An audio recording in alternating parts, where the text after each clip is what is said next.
Hello, everybody. This is episode 8 of Dogs on Skates, and we just had a very interesting week of Canucks hockey. Where we're sitting, we just experienced the roller coaster that was the Columbus Blue Jackets against Vancouver, and I'm still not sure how to feel about that. What are your thoughts, Andy? It has been some kind of a week. They are the cardiac kids. The last second goals, the roller coaster games. Um, it's a wild ride being a Canucks fan right now. I Um, couldn't believe what was happening last night. Like, that was shocking. my wife is generally terrible luck when it comes to the Canucks, and so she's always like, "I should just leave. I'll leave, and then they'll win." And she was there for the first period. They go up 3-0. She takes her daughter to the mall, and while they're gone, Columbus scores 3 goals. So I'm like, you're never leaving again. Well, then it was just back and forth, and turns out she doesn't have much of an impact on the game at all. Who knew? But my goodness, there's so many storylines to get into with the Canucks last week, but I think the big one that's worth mentioning, maybe out of the gate, is the return of Thatcher Demko and how he's looked. Yeah. Um, Kind of somehow picked up right where he left off. I don't understand how he was able to do that, but he has looked fabulous and has won us at least 2, 3 of our games this past week. Just as a little recap, St. Louis, we were about to lose till Brock Besser scored with, I think it was like under 5 seconds to go. Yeah, We lost in overtime. Rangers, well, we were playing dominated against the the Rangers Rangers. and the Stripes. That was, our odds were stacked against us, and we still almost won. The shots, I think, were 22-6 after 2 periods. Maybe the Um, best game they've played all year, yeah, and they lost. yeah, some bad luck there. But so they lose down regulation. New Jersey, that's a back and forth game. They tied up with like 30 seconds to go, and they win it in an extended shootout. Islanders, they somehow don't go to overtime on that one, or don't even get close to overtime on that one. I think they No, win 5-2.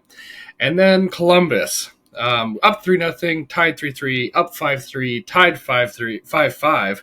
And then Columbus is like, oh, we're going to get one more. Let's make it 6-5 with 2 minutes to go. And then Ratu is like, wait. I got another goal. Let's make it 6-6, and let's go to overtime. And we're not going to score in overtime because why would we score in overtime? No, let's go to a shootout. And unfortunately, the kids in Columbus are highly skilled, and oh, Lankinen wasn't able to bail us out there, but that's okay. So we you get the can't one put point that on there. Lankinen. They No, the mitts on those kids in it's Columbus filthy, is ridiculous. filthy, and that's why I said bail us out. Yeah, He did his job. He just wasn't able to bail us out, and that's okay. He did his best. I mean, I wouldn't yeah, say he did his best in the rest of the game. He did his best in the shootout. So we'll yeah. leave it there. But we got a point there. It keeps us at least in the mix. It keeps us from falling completely out. And we got Demko coming up here. Thankfully, some games coming up have breaks in between, which will allow for maybe a bit more Demko starts without overworking him. But yeah, what have your thoughts been on his return?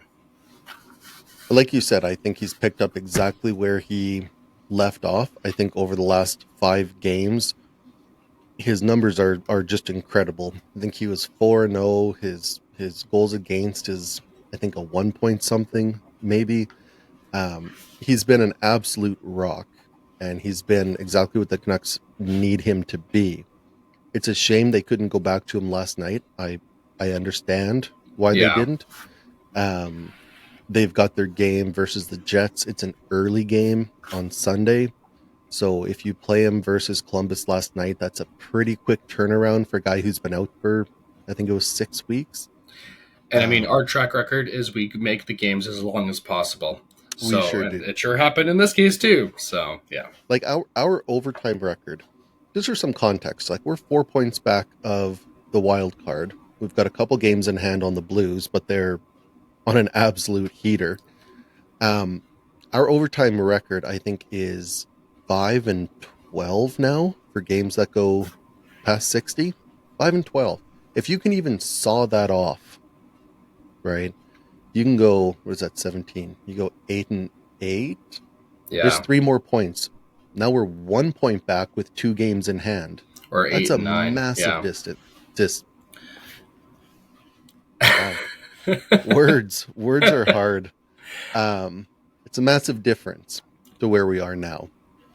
The one other thing that I want to point out that I saw in a tweet this morning, I have to apologize, I don't remember who it was, but the Canucks have blown more 3+ goal leads in the last 3 years than any other team. We've done it 8 times, including now twice this year. Wow. So if you can just hold on to a 3 goal lead for those 2 times this year, I think it was game 1 and the game we just played, there's those 4 points. And to be fair, there's going to be a lot of teams giving up 3 goal leads because it's known as like the hardest lead to hold in hockey. But a lot of those teams are getting the overtime winner. So then it And doesn't nobody count. does it more than Vancouver, Right. which is a little concerning. Yeah. But like we're losing those games. We're losing them more than anyone. A lot of the teams are giving up the 3 goal lead and then squeaking it out in overtime or a shootout. We haven't been able to do that, which adds to the frustration. Yeah. Yeah. Last night's game, Quinn Hughes, 4 minutes and 10 seconds of ice time in overtime. Yeah. It's a 20-minute period, right? No. It is Yeah. out of 5. Yeah. So what do you make of that? Quinn Hughes' defense in the last couple games has been a little underwhelming, Mm-hmm. let's call it. Is that just a function of him trying to do too much on the offensive side and not having enough in the tank? Or do you think that's a weakness in his game that's being exposed a little bit? What's your take on that? First of all, I guess, do you agree that he's been off his game a little defensively? I think it's appeared that he's been off his game a little bit. And sure, he's made some just like minor mistakes of maybe giving a puck away that's kind of uncharacteristic or doing some of those kinds of things. But no, I don't think it is necessarily him. I think it appears that it's him. I think the fact that we have Pia Suter and Teddy Bluger as our top 2 centermen plays a big impact because being a defenseman is not like goals going in is not just on a D-man. It's not just on a goaltender. It's on the collective 5-man defense, something that talked about a lot last year. So I don't think it really is on Quinn Hughes, but I think his play maybe hasn't been what we saw at the beginning of the year for a number of things. 1, the center depth. 2, he still has like 4 injuries he's dealing with.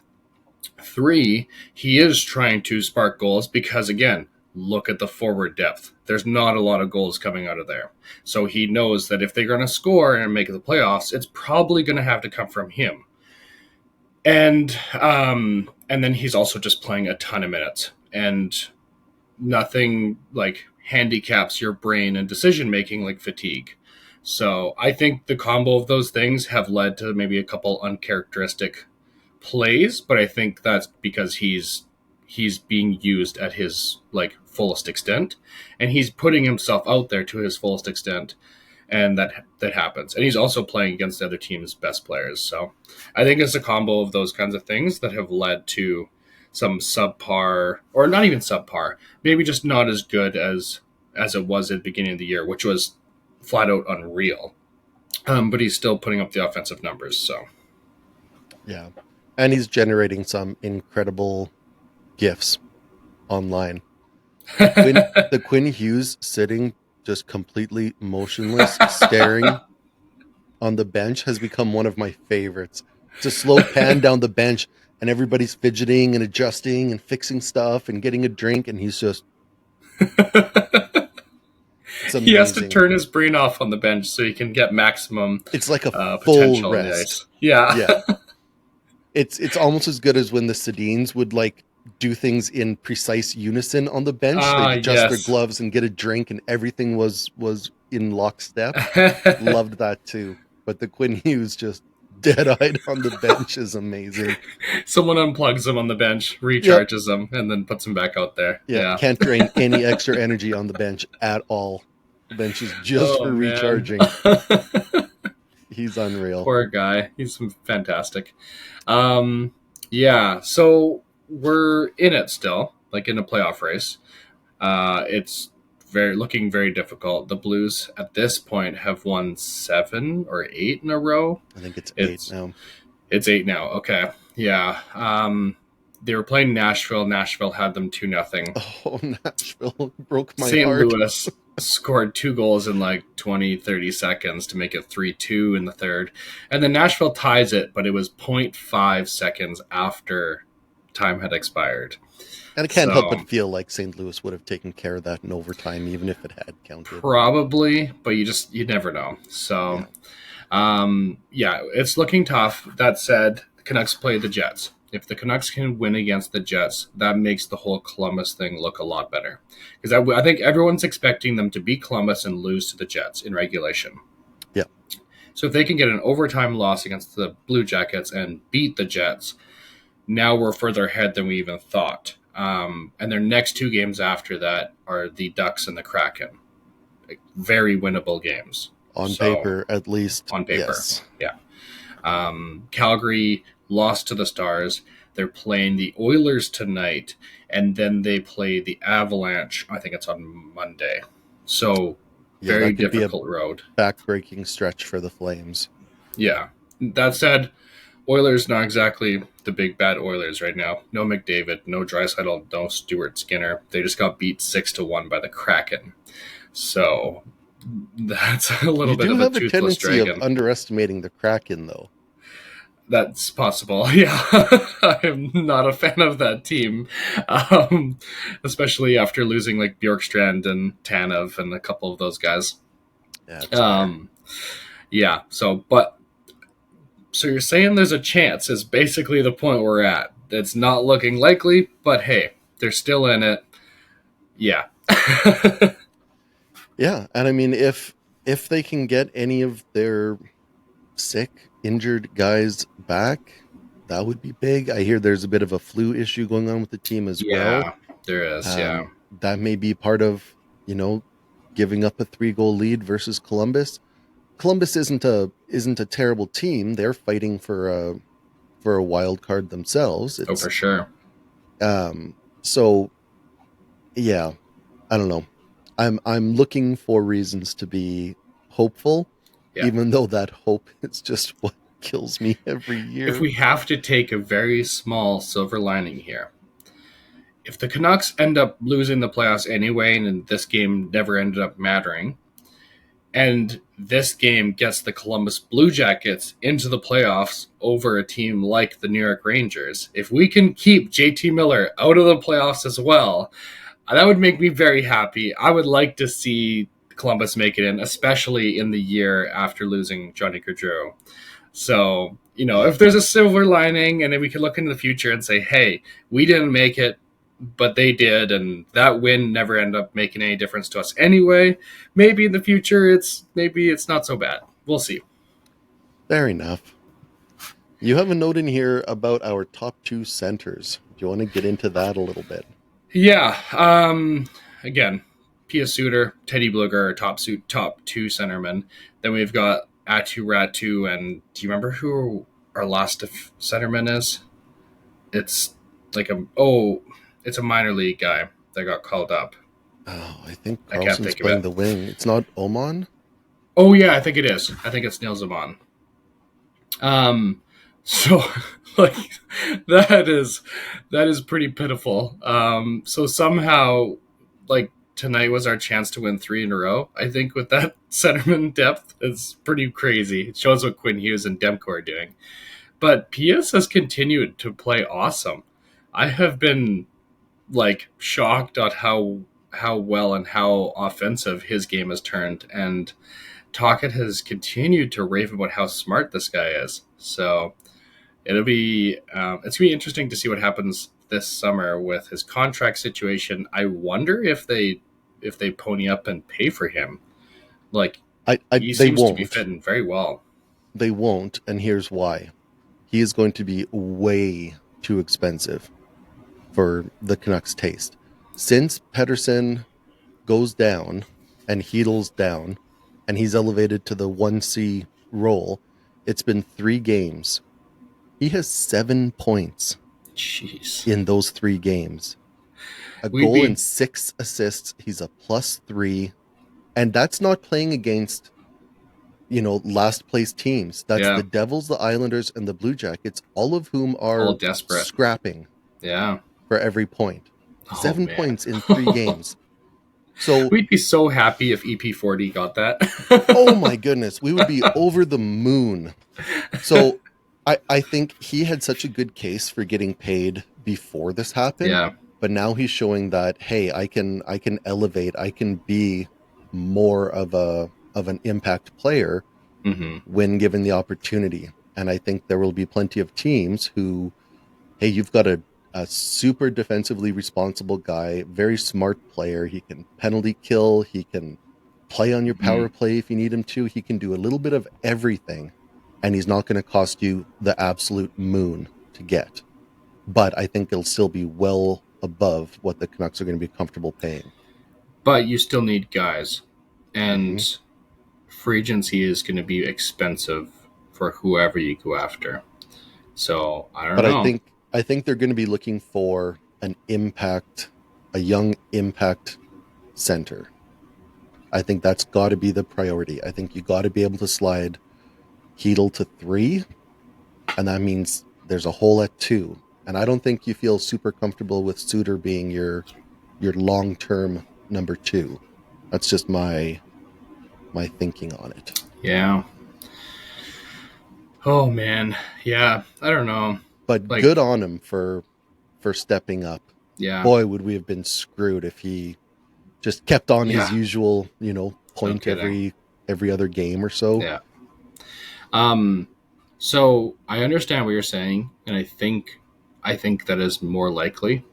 But I'm growing more and more to see a world where Talkett really wants this guy back, and um, they look around and they're like, "There's not a lot of other centermen at his age that already like."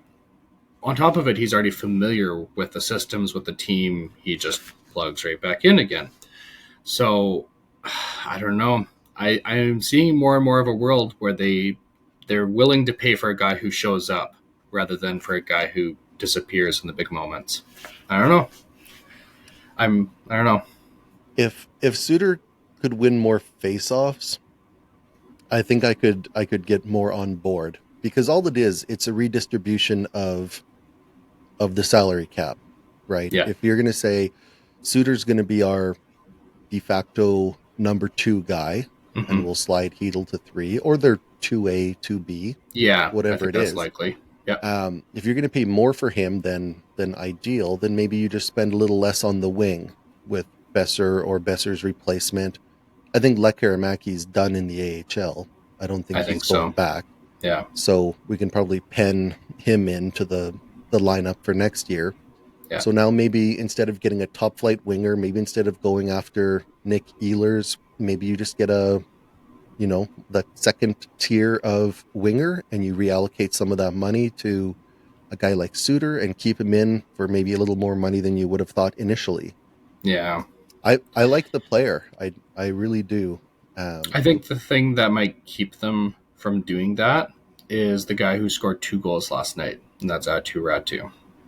I think they can be like, well, we can save a ton of salary cap, and just slot in Atu here and use that money to improve other areas. I don't know. I don't know what's the best play there, but I can see both angles.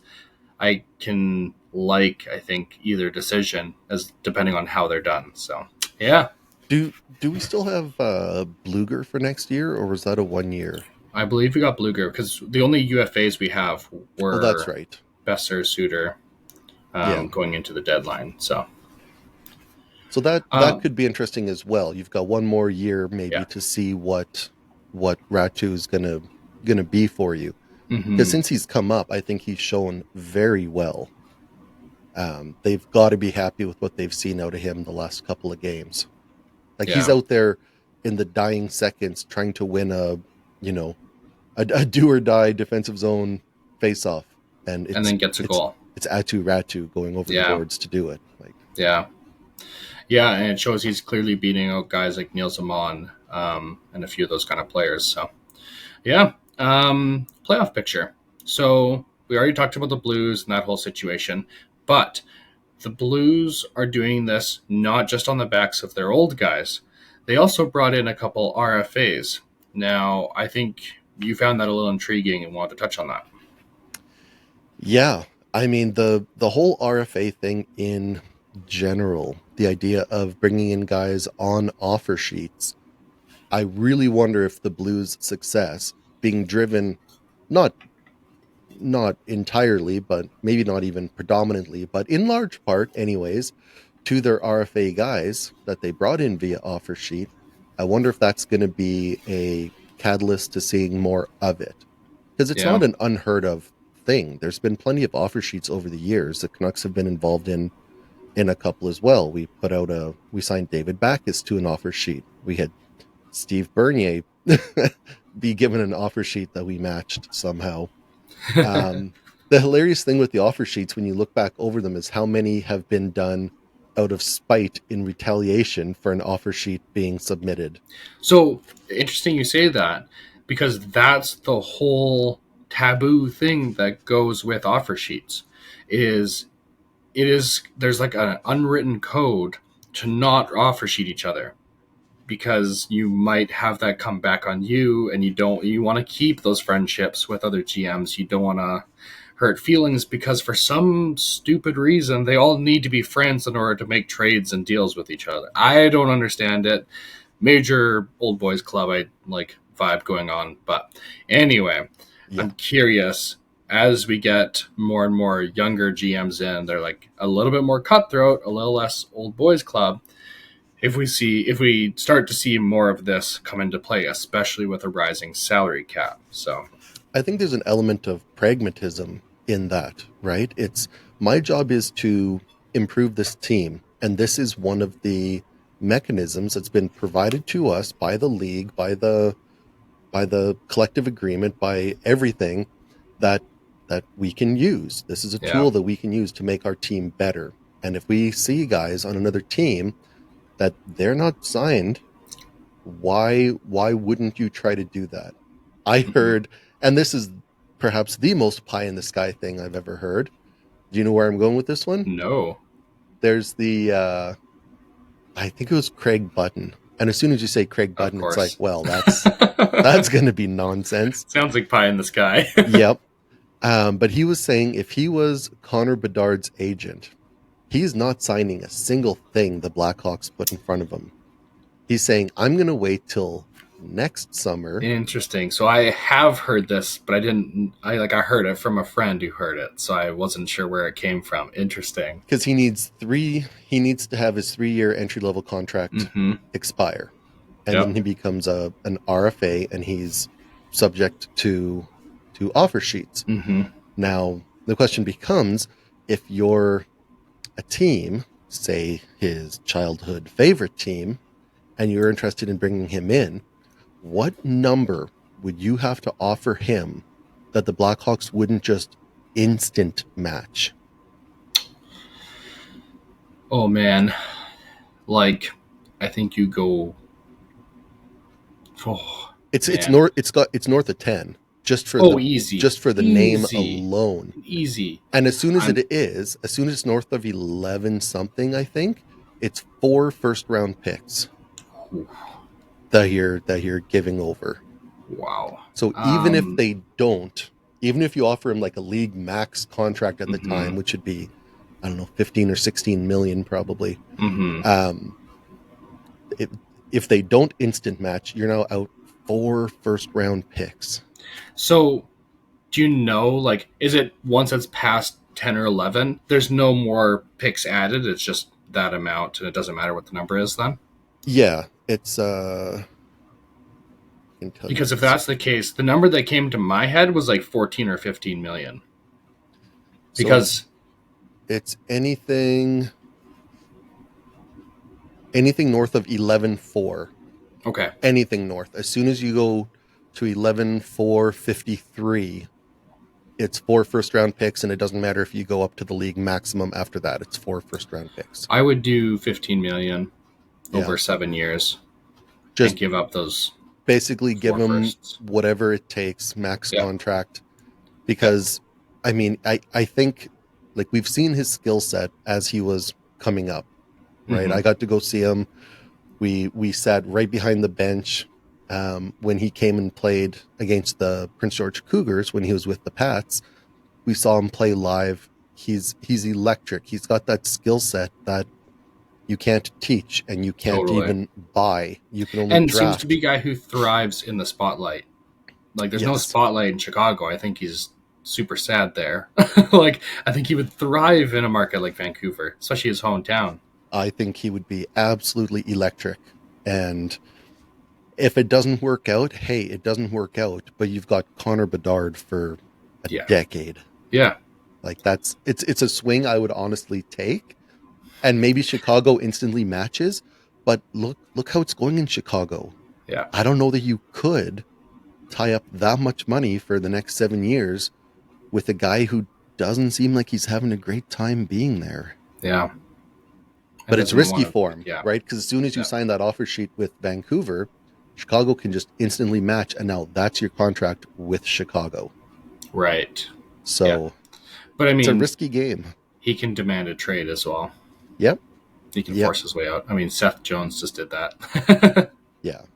And all due respect to Seth Jones, he is not Connor Bedard. No, but like, a couple comments about how messed up everything is in the organization, and magically he's on a different team. Right? Yeah. Yeah. So I don't know. I could see it. I could It's totally a see it. super fun thing to daydream about. And so, worst case scenario, we don't get it. Now Chicago has just paid $15 million Yeah. for Bedard, which is probably more than they would want to if they want to bring in other guys to play with him. Sure. And especially if, like, I don't see them. Like, I think if you have a player who's disgruntled, doesn't want to play for you, you can have that, or you can have 4 first-round picks. Now, hopefully they would end up being late first-round picks, but right. You never know. That's true. Yeah, that's a really fascinating idea. Just I would totally. The hometown superstar is just, it's the dream, really. Yeah. But yeah, we'll that'd be worst case scenario. We have to wait 8 years for Celebrini and Bedard to come back to Vancouver. Oh man, Celebrini looks like he's having the best time in San Jose. That whole Sharks team, they just look like they're having the best time. Like, they're losing, but they're having so much fun, and they're so skilled. Like, that's how you do a rebuild. Yeah, I watched the end of the Leafs Sharks game, and that was so fun. Like, it was World Juniors at the NHL level. It was really really fun. Just so much skill. They're going to be good in pretty short order, I think, here. Yeah, no kidding. Especially because it's going to be another real high-end pick coming their way in a couple of weeks. Yeah. Yeah, so, I mean, I want Bedard out of Chicago. I really don't care where he goes. Like, if he goes to Boston, in my mind, that's better than Chicago. I just don't want him in Chicago. Tom Willander. So he's playing for Boston University. He is a highly touted defensive prospect for the Vancouver Canucks.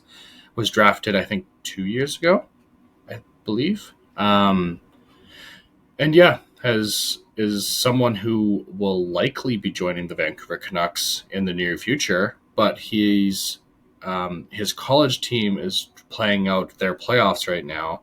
He was in a single elimination game. It was 2 days ago, I think, and they went down 1-0. I think it was tied 3-3 going into the third, and they won. I think it was like 8-3 or something like that. 5 goals in the third.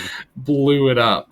So we won't be seeing him yet, but possibly in the near future. Right shot defenseman, seems to have. Yeah, I think he's going to fit in nicely, even if he's like a top 4 D-man. I can see him being with us, like Chris Tanev, basically, for a long time, which would be very cool. Also, Really, I think he's been friends with them for a while now, but friends with Aiden Celebrini. So Macklin's Also brother, on the BU also on Boston University. Go So Terriers. also a Vancouver Canucks prospect. Go Terriers. So yeah, some fun connections there, but there's a good chance we'll be seeing Tom Willander in the near future. And I think Aiden said he's going back to BU next year. So he'll have another year there, I believe, before coming to either the farm team or the NHL. But yeah. Willander plays today versus Who are they playing? Cornell. Cornell. Okay. Yeah. Okay. So they should be able to take care of business there, but it's the March Madness, but for hockey. Like it's the NCAA tournament. It's single elimination. And Cornell upset the big-time favorite Michigan State Spartans to get to this spot. So yes, they did. Yeah, very interesting. Let's keep an eye on that. Absolutely. Dog of the week. I think you have someone in mind. I'm kind of a little torn. I have really liked Lekkerimäki's week. Mm-hmm. I also really loved what I saw out of Atu Ratu in the time he's played. And I'm really tempted to go with one of those two guys. Atu last night coming in so clutch with that goal has got me very tempted. But Lekkerimäki also had, I think, a goal in New Jersey and the shootout winner. He's been very clutch. I'm torn. Let me help you out a little bit here. Okay. How's Atu Ratu been since he came up? Pretty solid, I think. Obviously pretty solid. Yeah. How's Linus Karlsson been? Also good. Also very good. That's my bad. I forgot about him. How's Lekkerimäki been? Very good. Mm-hmm. Mm-hmm. How has Junior Pettersson been? Pretty decent. He took a tough penalty last night, but then the Canucks scored on the penalty kill. So maybe he was helping them out. But all in all, if you look at his body of work very at good. the NHL very level, good. Very good. So that's like every single guy that's come up from Abbotsford this year. Yeah. Do you know who the coach is in Abbotsford? I believe it's my dog of the week, Manny Malhotra. Oh, I like it. Well done. That's the winner. That was awesome. We did not plan that. That was not a setup. That was awesome. Yes. But it's just so funny because I was thinking that, and then you start naming the guys you're considering, and I'm like, Abbotsford guy. It's been That's remarkable. Awesome. And they're cooking down there as well. Yeah, despite continually losing guys. Like, how many guys have we brought up through the season, and it hasn't even stopped them? Yeah. Yeah. He's doing an A+ job getting guys ready down there. And they got Shelov's back on track down there, too. He's been doing good. Yeah. I love it. Manny Malhotra, dog of the week. Absolutely love it. Yeah, but honorable mention to all of those individual guys. Yes.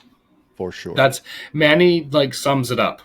Manny sums up that group as dog of the week. I love it. That's fabulous. I adored Manny Malhotra when he was in the NHL. Me too. When he was playing with genuinely the Canucks. Awesome person. Just so happy for him.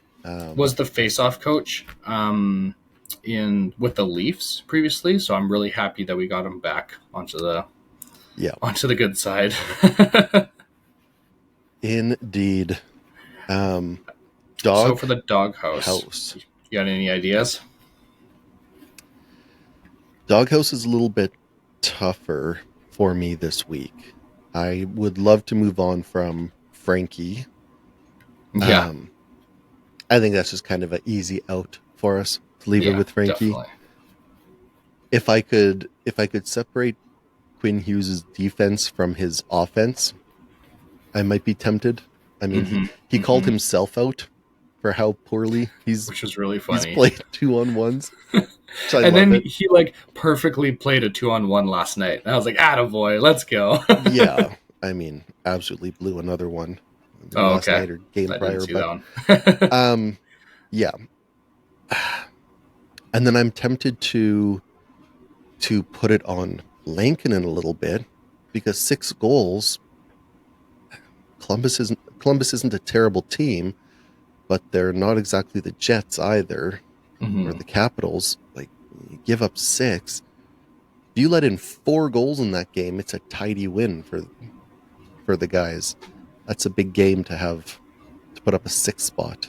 Mm-hmm. Um, and then I wonder if it is coming down to a bit of a coaching thing too. Like, you let your team come out in the second period of a more or less must-win game, and they give up 3 quick goals.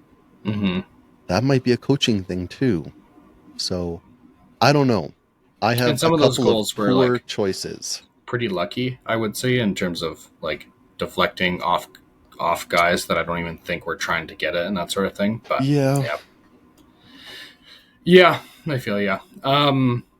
My doghouse inductee this week, I think, is Kevin Lankinen. The just between the Rangers and last night with Columbus, there were some goals in there that were I wasn't sure where he was looking, where he was. He was on the opposite side. I'm like, oh boy. You just need a couple of those saves where you're like, Yeah. how did he stop that? Like Mm-hmm. Has given us And every we got game it over the early in last the season. 6. Yeah.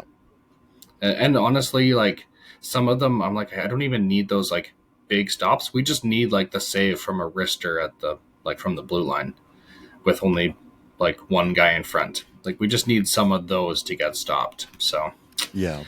yeah, I think my vote goes Kevin Lankinen. What do you think?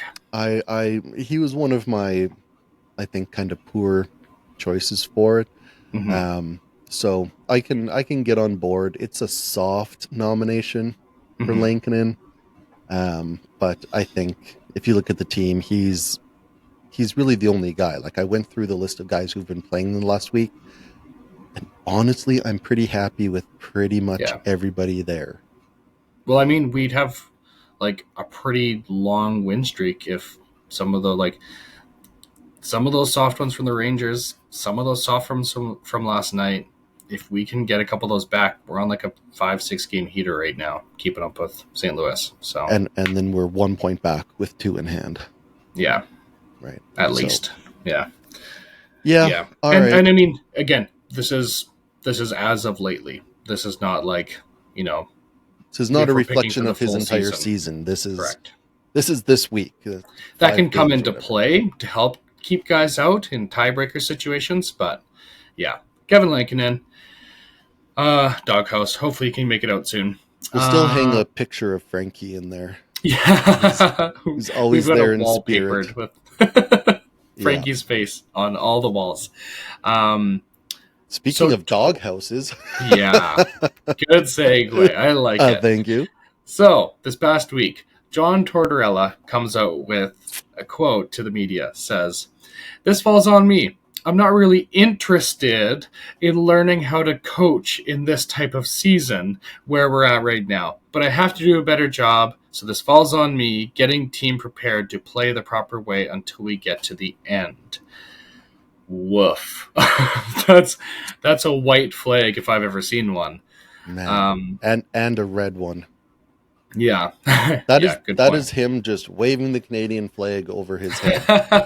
I don't know how, as any other organization, you consider John Tortorella at this point. Nope. Okay, so you're only gonna show up and try to coach our team if things are going great. Mm-hmm. You're no longer capable of turning a ship around or guiding a team to build them up when they're Not only is down. he not capable, he's not interested. Not willing, doesn't want to try. So that's mind blowing to me. Yeah. That's If he gets another job in the NHL, I would be shocked and a little embarrassed for that team. There's only one team that I could see him going to that I'm like, yeah, I could actually still kind of see that. Do Oh, you know who I'm it is? so curious. I have no idea. The Chicago Blackhawks. That's a team, a bunch of Nick Folignos that I could see totally not working, but I could see them hiring him. I could see them maybe trying to hire him, but how does he look at that team and go, "This will be better than Philly"? Because he's going to not coach, and then he's going to be like, I want to get back behind the bench because I Oh, forgot what I had. right. I'm Yeah. okay coaching a not great team, Well, and actually. it's got Connor Bedard. So, like, yeah. Yeah, that seems like a good match there. That's the only one that I'm like, I can see that happening realistically. Otherwise, I can't see any team doing it. Yeah. Chicago is the only one that I'm like, yeah, I could kind of see that. I mean, Edmonton's such a dog crap organization. If they had a need for a coach, oh, jeez. Yeah.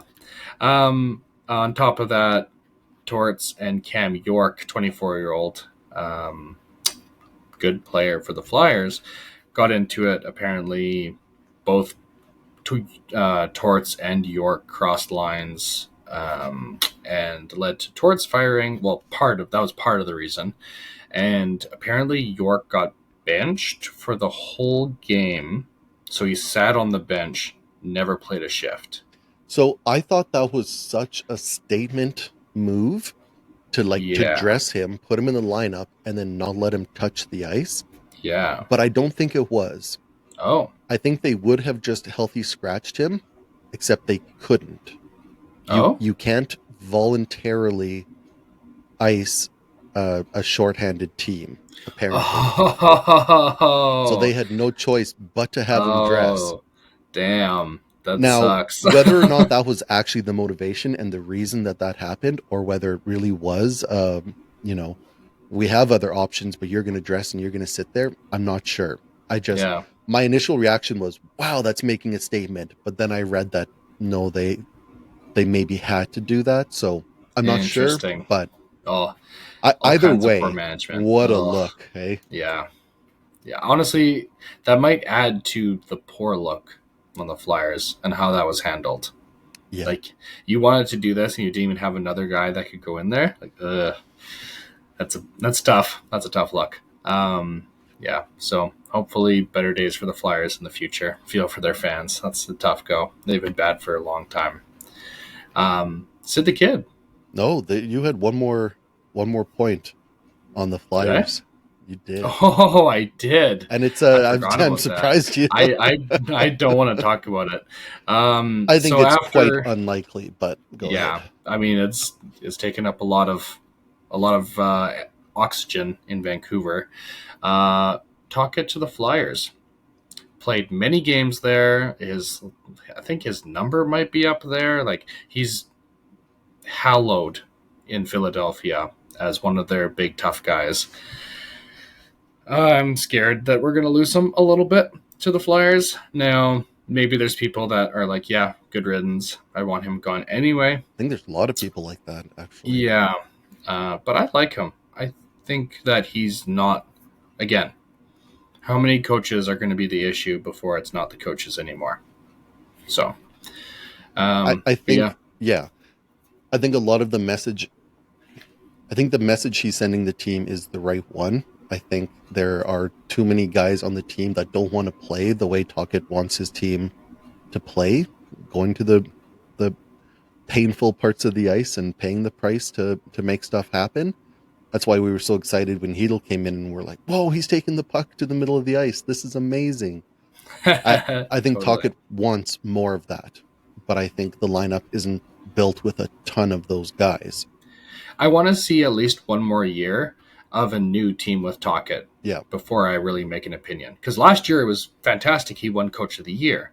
This year hasn't been great, but like, none of their star players have shown up. Brock hasn't been the same. Petey's been a ghost for most of the year. Miller just never appeared, and Demko has been on IR the whole time. So, I And I mean, and mean, Quinn Hughes has been hurt a lot too. I think it's one of those situations where if I'm the GM or an executive with the team, I'm taking the temperature of the players like as soon as possible, being like, what's you know, Teddy Bluger, what's your read on the situation? Like, Yeah, is this a hockey player personnel issue that we just don't have the right guys? Or do you think this is a coaching thing? Has he lost the room? Is the message just not landing or resonating? Like, I would want to know what they see the problem is as well. Because from the outside looking in, I'm really not sure. I can see a yeah. world where maybe Tocchet just has lost the guys. They're not buying into what he's selling anymore. Maybe they tried and it didn't work. I don't know. But Yeah. I have a hard time believing that a guy goes from the best coach in the league to so bad you don't even think about bringing him back Yeah. in a year. Totally. So, interesting thing on the Tocchet front from his perspective is so supposedly, according to Alvin keeps saying we want to bring him, like, we want to sign a new contract as soon as possible. We want to bring him back. Supposedly it's on Tocchet's camp that he's holding off. Now, we don't know if that's because the money's not right. He just doesn't want to sign it as a distraction in the middle of the season. That he's not sure if he wants to come back. I don't know what the reasoning is there, but from all accounts and purposes, it is his camp that is holding this up. So do you wonder, like, does he want to go back home? I don't know. It's hard to say. Or does he not want to be head coach? Like, was that just kind of, he was trying it out and no, this year was too much on, I don't know. We'll see what happens. He doesn't seem like a guy who's going to back down. But that's kind of some of the other parts of this that are coming into play. Yeah. Even if you don't love Tocchet, even if you think that he is part of or even largely responsible for the way the season has gone, what's the solution then, right? Who are you proposing Exactly. to bring in that's going to replace him? I mean, Tortorella's available. John Tortorella 2.0. I don't think we're running that one back. I don't know. Done that. Bruce Boudreau? Oh, goodness. Yeah. I don't know. Yeah. I don't know. And last thing from Tocchet's perspective, if he's looking like to go home to the Flyers, what's the main thing? So apparently, Joe Quenneville, when he's doing his meetings, his interview for getting hired for a coaching job, what's the one thing that he asks? It's the only thing he asks. Who is our goaltender? And if he's going to Philadelphia, what goaltending do they have? They don't have goaltending. It's the whole reason that they can't do anything is that their goaltending is all kinds of terrible and has been forever. The only time that they've had hope with goaltending is Carter Hart, and he might be going to prison. So, yeah, like, it's a bad way for the goaltending situation, and it doesn't look like there's going to be any light at the end of the tunnel soon. So, I think that'd be a tough one for Tocchet to go to. So in that case, I'm not too worried, but yeah, that's some of the things that are being talked about. And as a fan, I've loved torts, but not torts. I was reading the word torts on the screen. Just walk down back. Yeah. Tocchet. His just how open he is, and you know, the way he'll talk to the media and, you know, send messages out to the fans about what he's wanting, what's happening. Like I think from a lot of angles, he's been fantastic. And I really doubt that there's a better option out there. But if it really is, you know, if he's got a gun to their head and saying he wants the absolute moon for a contract or he's gone, then I understand it. I don't think he's the perfect coach, but I do think it would be a challenge to upgrade in that area. I'll be curious if Frankie Aquilini is interested in paying him what he's worth as well, because there's no salary cap on coaches. So that's just his own. I could see him going. Well, you know, Manny Malhotra's doing pretty good in Abbotsford. So yeah, honestly. And maybe we're not too far off from that being maybe we're not an option. Maybe we're not. I would like to see him probably as an assistant before he goes right to head coach, but you never know. Yeah. Okay. I mean, he was, I guess, an assistant with the Leafs beforehand, so. Yeah, maybe a little bit more prominent an assistant, but. Yeah. I put on Sid the Kid. Do you know why I put on Sid the Kid? Well, I think he reached some significant marker, but I don't exactly remember what that was. So can you refresh me? I can. He broke Wayne Gretzky's record. And anytime you do that, I think it's worth mentioning. Yeah. He is now the only player in the history of the NHL to have 20 point per game seasons. Right. Yeah. That's Gretzky had 19. crazy. Sid's the only Holy one with moly. 20. What a career. And this is a guy who we were scared that his career was going to be done super early because of the stupid concussions he kept getting cheap shotted with. Yep. He's Wow. the optimistic story that Philip Hedl tells himself It's every so night true. before bed. It's so I'm not true. done. I'm not done. There's hope. I could have a long career. Yeah. Yeah. It's remarkable just from a production perspective, from a just his ability to stay healthy and play enough games to get a point per game. It's incredible. Totally. Yeah. Amazing accomplishment. Yep. I am with you. Very neat. Yeah. All right. Off to the dog park. All right, welcome into the dog park. Last week we did up our March Madness brackets, so let's take a look on how those are looking. Some of us better than others. Oh my goodness! So we'll start with my bracket. I am sitting at 50 points. I took them on the west, I guess it is. From the south and the west. I had Michigan Wolverines, and then I had them against the Florida Gators. Michigan's out. I think they got beat, a few days ago, and then Florida's still in. So I do have Florida making it to the finals and losing in the championships.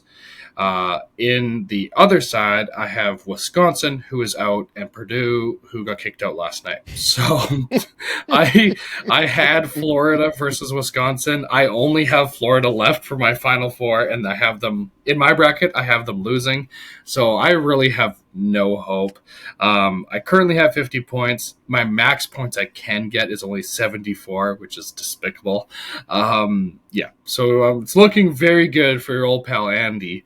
He has currently got 60 points, but his max projection is 148.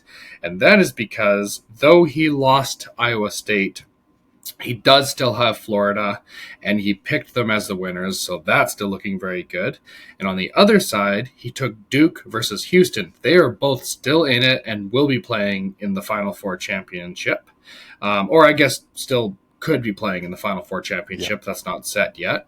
So he still has 3 of his 4 Final Four still remaining, and his champion is still alive.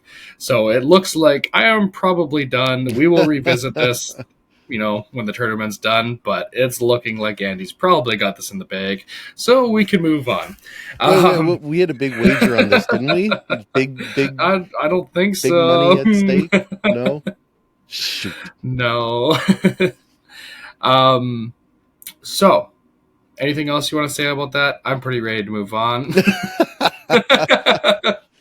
I think I can let you move on. I didn't even understand how to read the app that we're doing this in, but which makes it even worse for me. But I see now those max points and stuff, and yeah, J-Dawg's cooked. Yeah. Okay, so we have a couple more new segments today we're introducing. This one is called Young Pup. So this one is a new segment where Andy will be looking at or seeing pictures of players that are, fairly well known in the NHL. But it's pictures of when they first entered the league. So they're rookie pictures. And a lot of these guys are guys that played through the 2000s, are retired now. So it's not like it's going to be, some like young player that's 24 and it's like, oh, this was a picture from 5 years ago. No, this is a picture from like 25 years ago. Okay. But it's also not like random players from the 70s, because what kind of a jerk would do that? Correct. Not foreshadowing. Not me. Oh no. So we're gonna start into that. So the first one, you can head over to the doc, Andy. Right. The first one is this fella. Who do you think this guy is? I don't think this is even a think. I think it's a no. Okay. I think the blonde hair. really helps me identify this Oh, as okay. Jeff Carter. You are correct. Hey. 1 for 1. And these will get a little harder, I think, as we go. So we'll see. I'm not sure how well you're going to do. So maybe you'll destroy it. I don't know. But we'll see. 1 for 1. On to the next one. The frosted tips. That's very era specific, isn't it? It is. It is. I think that's Dion Phaneuf. 2 for 2. Well Okay, done. okay. On to number 3. Oh, that's Getzlaff. Nicely done. I'm impressed you'd recognized him with hair. Surprised I recognized a rookie photo without the frosted tips. I think he was rocking the same look at the time. So true. On to the next one. Oh. Okay, I'm going to try to cover up the hair in case this is another bald issue. Oh, man. Oh, I'm just going to name a guy whose name I've heard of, but that I wouldn't be able to picture his face in, like, RJ Umberger. Incorrect. This is Brent Seabrook. Oh, okay. Yeah. All right. So 3 for 4. On to the next one. Oh. Oh. Oh, shoot. Yeah, these did get harder. Oh, man. This is so bad. I need some like music to play in here or something. Vasilevsky. Vasilevsky was never a Florida Panther. No. This is one Jacob Markstrom, former Canuck. We just played him like the other day. His name crossed my mind because as soon as I saw the face, I'm like, I think it's a goaltender. Yeah. And I thought Markstrom, but I couldn't get there with it. Okay. Shoot. So now he's slowing down now. He is 3 for 5. This next one is one of the hardest ones in my opinion. Oh gosh. The hair is fabulous. I love it. Oh, it's hard to look past the hair. This man played for a number of different teams. I don't want to give too much away. I want to talk about the player, but I don't want to give too much away. Oh, I feel like it's right there. The people at home are screaming at their televisions. No, I don't think the 4 people that are going to see this are.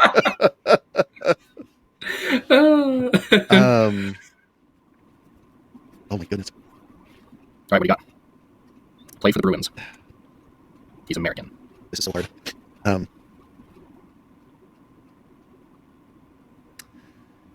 David Backes. David Backes. That was insane. What? I wasn't even 100% sure he played for the Bruins. Holy smokes. Well done, sir. Even if that was multiple choice and his name was in there, I would not have gotten it. That was awesome. You pulled that out of I don't know where. Okay, wow. You are 4 for 6. On to the next one. Wow. Is that a slightly bloated Marc-Andre Fleury? I love it. I don't think it is.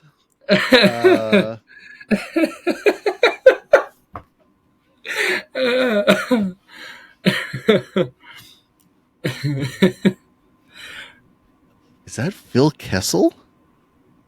Is that your final answer? Thomas Vanek. Really? Buffalo Sabres before he got a haircut. Okay. Yeah, Vanek's another guy that I never would have been able to pick out of that's a lineup. Fair. So you are now 4 for 7. And the last one, can you get it? No. Oh, boy. Take the hair away. Is that Matt Sundin? That is freaking Matt Sundin. Well done, Oh, sir. With hair. oh, It only took 3 hints, but we got there. When he was man. drafted by the Quebec Nordiques. I didn't think these were going that far back. I Okay. mean, I've watched all these players play Yeah, no. growing up, so Fair game. Fair game. well Wow. done. So I think you went 5 for 8. That's a passing grade. That's Hey, I'll good. You take definitely it. didn't go 8 for 8 though. So, and That a couple of them that David Backus one was solid guesses. unbelievable. Well done. And that is Oh, Young Pup. We are off to the next segment that I believe Andy has created. yeah, I'm just going to call it a Who Dat because I'm going to name 8 individuals, and J-Dawg just has to identify whether this is a former Canuck or a random plumber I found from Indiana. Just completely randomly. Okay. All right. I love it. So, first up, John Grisdale. Is that a Canuck or is that a plumber? Do I go to the Nope. doc? Nope. Oh, just by name. Just by name. Because if Okay. I give you a John face, you're going to know if Grisdale. it's a current plumber or a 40-year-old hockey player. Fair, fair. 50. John Grisdale. John Grisdale. Um, ooh, that's such a good name. Right? Ooh, Grisdale. I'm gonna go plumber because I think that name would have been remembered as a Canuck. No, he was a member of the 75 Vancouver Canucks. He was okay. So like 4 years, 5 years after they became a team. Okay. Yeah, we're going in like the Wayback Machine here. I like it. That's a good name. Very solid. How's this for a name? Earl Grey. Like the tea. Like the tea. That's great. That's a plumber.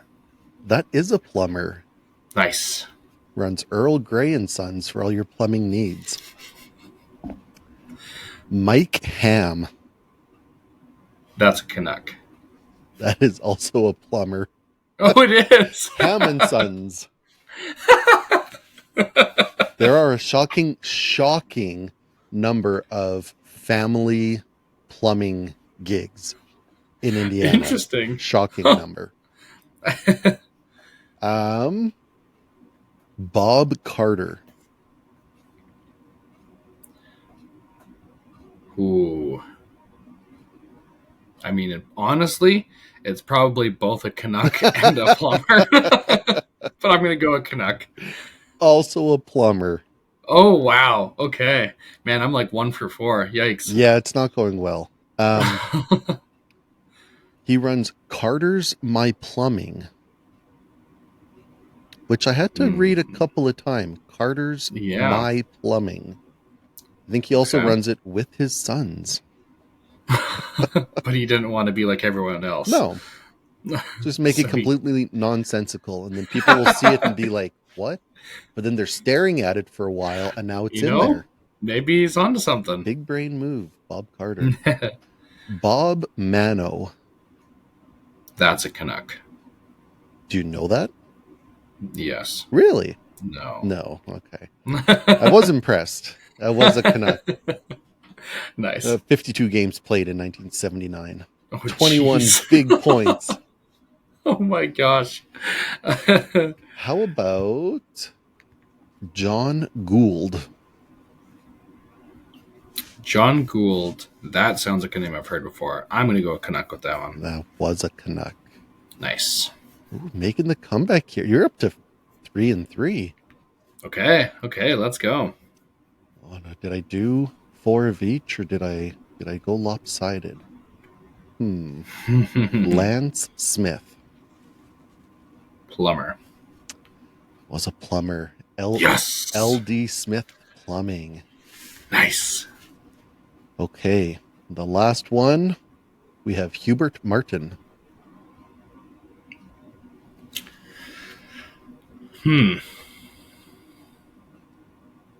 Canuck. It was a Canuck. I was Let's stupid, and I did 4 of go. each. Let's go. What an idiot. Also from the 79 Canucks team. Hell yeah. So the 2025 Canucks will be envious of this, but the 1979 Canucks made the playoffs with a record of 25, 42, and 13 for 63 points. Oh, goodness. Yeah. So that's how the Leafs won all their cups back then. I see. It's pretty tough to miss Wow. the That's playoffs. wild. 63 Oh, points. man. Well, the good news for you is that you went 5 for 8. So you Hey, let's tied up my go. segment there. Nice. So there you Well, I have it. guess I'll have to just beat you down in the draft, which is where we're off to now.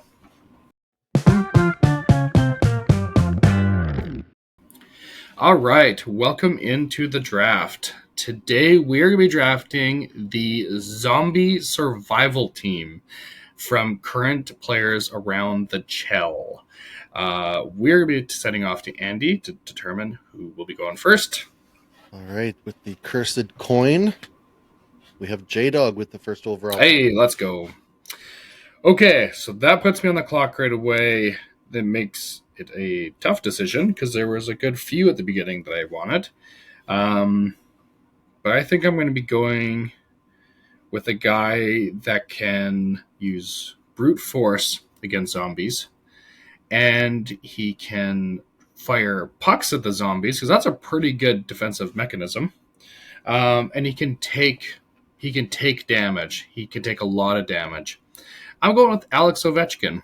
Oh, Yeah, okay. the big Russian. Interesting. I love that pick because I think it's a terrible one. And Wow. Wow. Okay. Tell me how you real feel. You went zombie survival.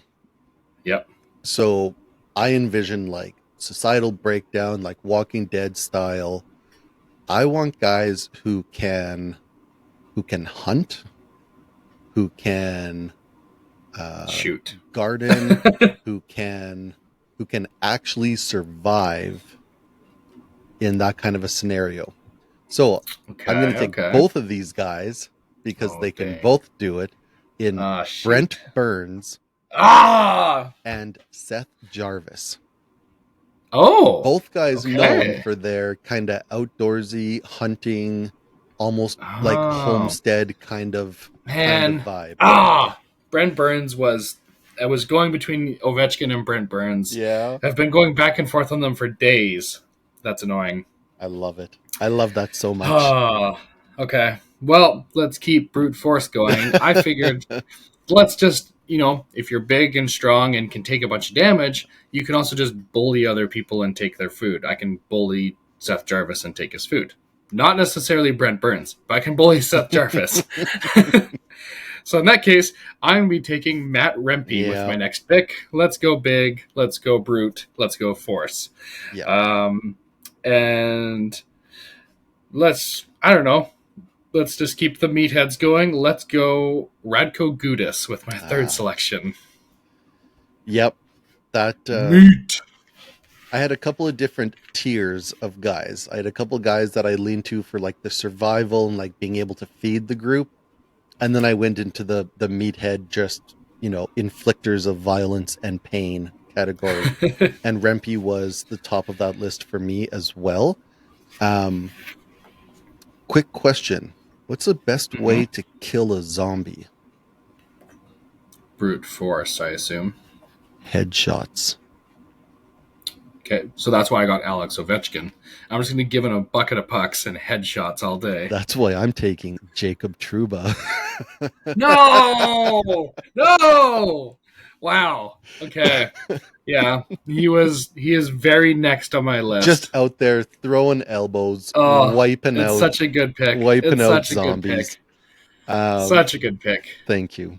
And he actually doesn't seem like a terrible guy from like the what was the documentary? He's certainly quirky. Yeah.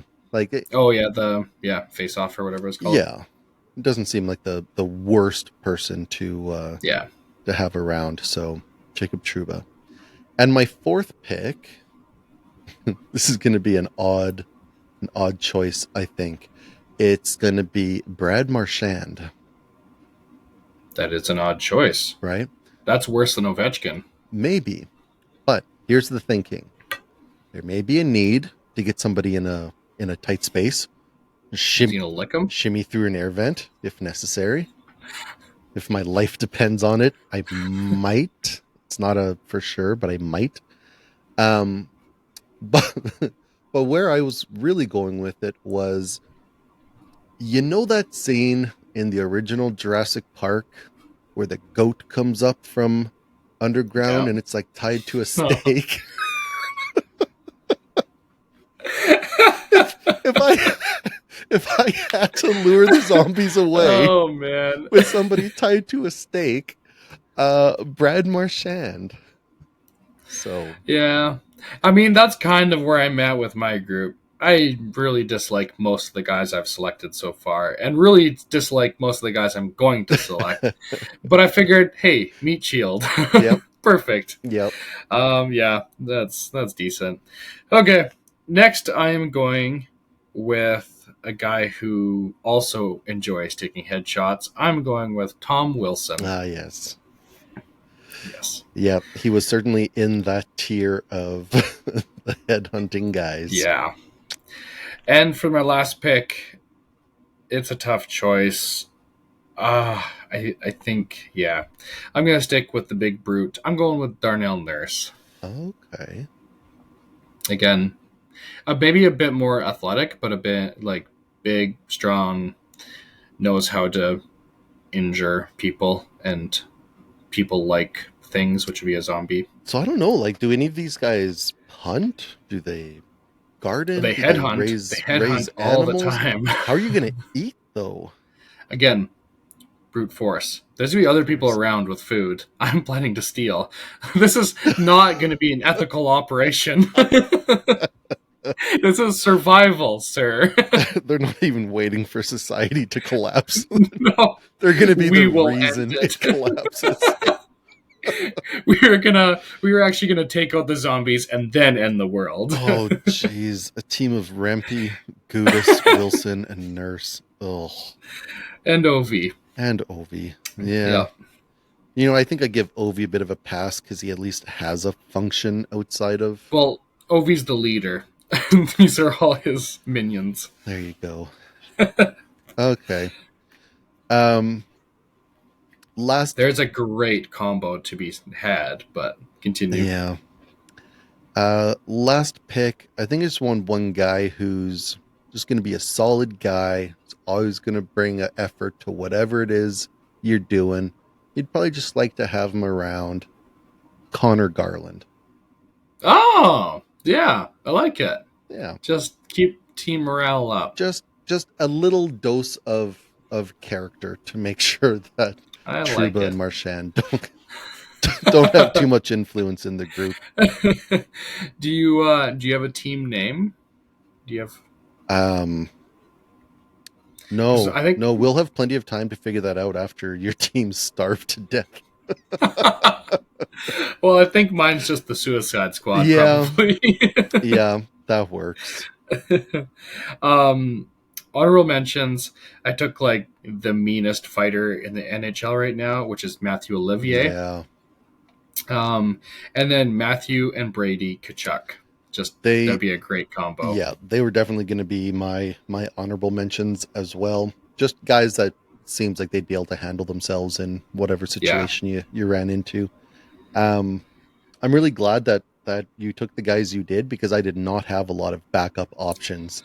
Like, I think you got real lucky, because I was going 50-50 for a lot of the guys you selected. Oh, I could have man. gone the other way. So Yeah, I think the only guy that you picked that was on my list was Rempe, and then Tom Wilson was my third choice. I had Trouba, Rempe, and Tom Wilson for my headhunting crew.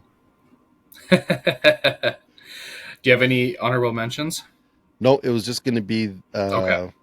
Yeah, I would have given the honorable mention to Wilson and then the Kachucks, but you already kind of covered it. So I also have some from guys that are not current players that I grew up watching.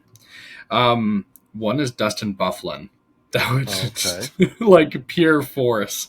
One is Zach Cassian, because that guy is going to just be complete crazy man. One is Zdeno Chara for obvious reasons. One is Chris Pronger. Again, Man, you just you were just you just Googled who are the most violent dudes in the the NHL. meanest. And lastly, Ryan Getzlaff. Again, just brute Man, force.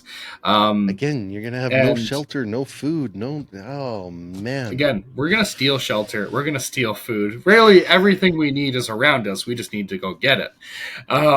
And also Coach Guy Boucher, because he kind of already looks like a Oh zombie. man. He's got like the big scar on his It's a face, and full-on Bond villain. It's amazing. yeah. So I figured like he would be able to work as our double agent. The zombies would think he is a zombie. It would, yeah, could be very helpful. Wow. So Okay. yeah. So Okay, so that wraps up the draft, and we are off to Tuesday Chooseday.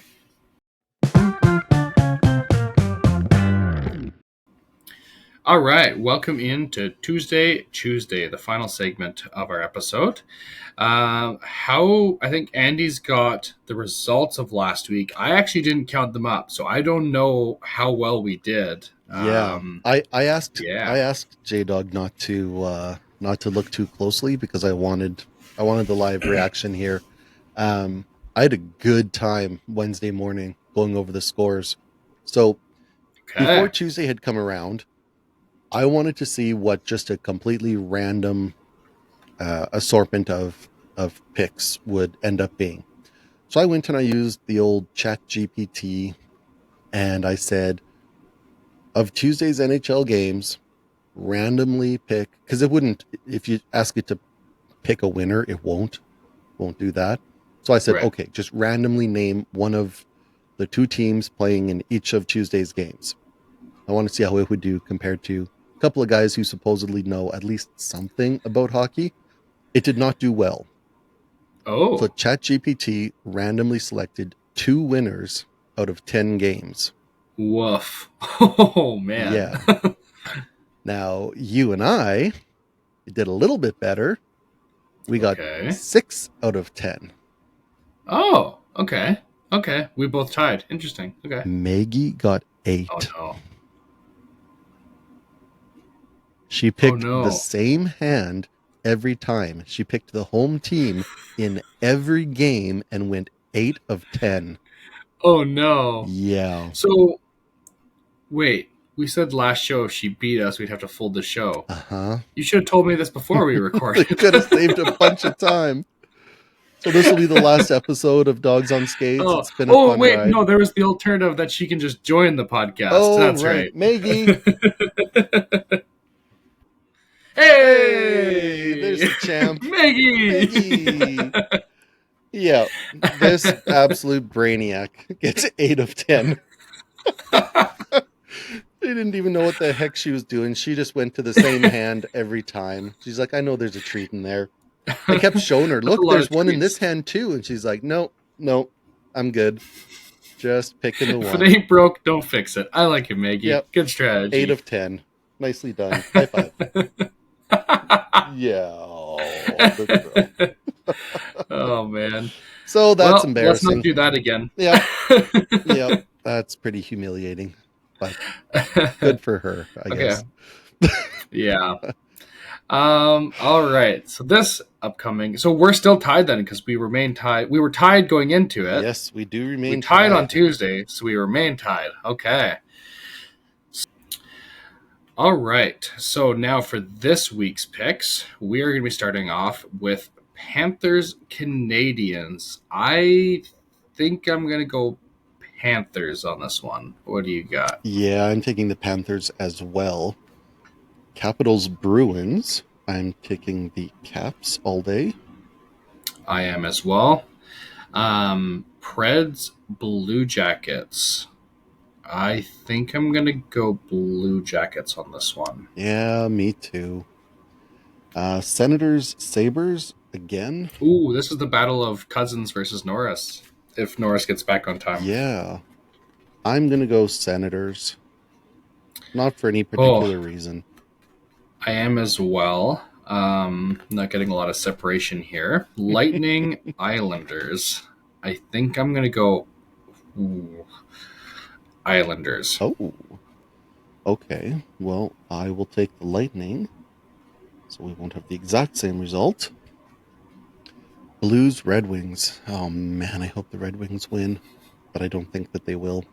I think it's going to be Blues again. Yeah, I got Blues as well.